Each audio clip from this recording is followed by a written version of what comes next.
reforms, they may be painful in the short term, but in the medium term and long term, they may be beneficial. And with this conference, and many of you are gathered here, I do think that this is the beginning or continuation of an important journey to undertake these reforms.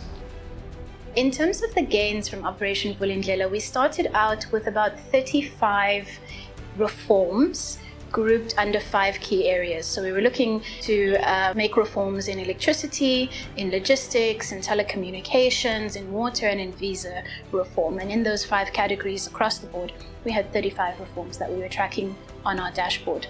By the end of phase 1, we had about 94% of reforms that were either completed or progressing well and on track to be completed by their respective deadlines. Once we tried to translate that into a rand amount, we estimate that those reforms have been able to unlock about 500 billion rands worth of investment that is going to flow into the economy over the next couple of years. So we had to set up a task team which involved the relevant department, the regulator, all of the stakeholders, all of the potential project developers, and actually map what the approvals process would look like and then help them actually operationalize that. The key skills that OV has been able to hone and what we bring to the table is really this ability. You have the convening power from the presidency and the technical expertise that comes from the Treasury. And by combining the two, we've really been able to carve out a powerful role for ourselves in coordinating policies across these diverse groups of stakeholders,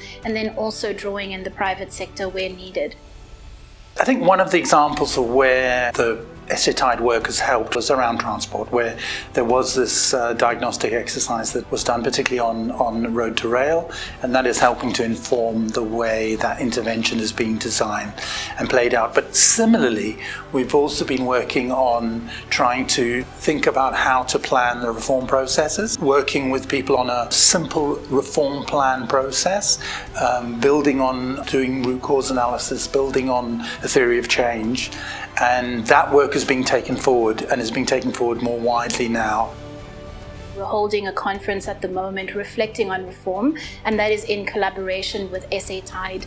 The reason that that's important is that it's really been able to put this reform agenda onto the front page of media and therefore in the public consciousness. But furthermore, what SA-TIDE has consistently always done is supported Operation Vulindlela in being able to make sure that our decisions are evidence-based. You know, when you have something like how should you implement third-party access to the freight rail network? That is not something that's ever been done in South Africa. You have some international literature, but certainly from the perspective of the OV team, we're not rail experts. So being able to draw on that expertise means that we have the confidence to actually pursue the reforms. And often these are things that have big cost implications. They're going to have a lasting impact on the economy. And that therefore means at a political level, they often come with quite significant trade-offs. And what SA-TIDE does is that research gives us the confidence to go to our political principals and help convince them that this is the right way forward. And most of the time we've